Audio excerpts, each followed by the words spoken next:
Yeah, the votes are in. Property taxes are going up for the folks who live within the IPS school district, and design work on some of the schools set to get renovations could begin as early as this summer, with construction starting in the fall. We have students who go to school who use wheelchairs, and they have trouble even accessing just, basic bathrooms. IPS parent Megan McKinney Cooper says that needs to change. That's why she voted for the referendum to fund renovations to the district's elementary and middle schools. Her 11-year-old daughter attends one of them. If that hadn't gotten passed and if that money weren't coming, those buildings would just be falling into disrepair.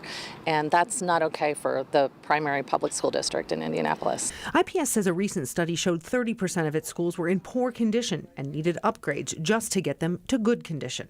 Personally, I know that our building has some really big needs. Kristen Fair has 3 kids at George Washington Carver Elementary. She voted to fund the renovations through the property tax increase. She knows some voted against the measure.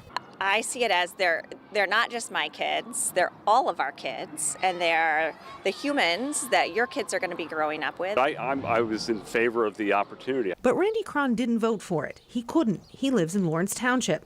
He'll still be impacted, though. That's because he owns several rental properties within IPS and will now be paying more in taxes on those properties. As a property owner, I want to have properties that people want to live in, and ones that I'm flipping, I want them to be sellable. And that comes from being in school districts where there's this quality education and people want to live. This latest house Cron just bought on Eastern Avenue has an assessed value of around $87,000. Now, with the property tax increase from the referendum, Cron will be paying about $5.70 more each month in property taxes on it. And if you want to figure out how much your property taxes are going up every month, IPS has a calculator on its website. We'll have a link to that calculator on ours at WTHR.com. On the East Side, Emily Longnecker, 13 News.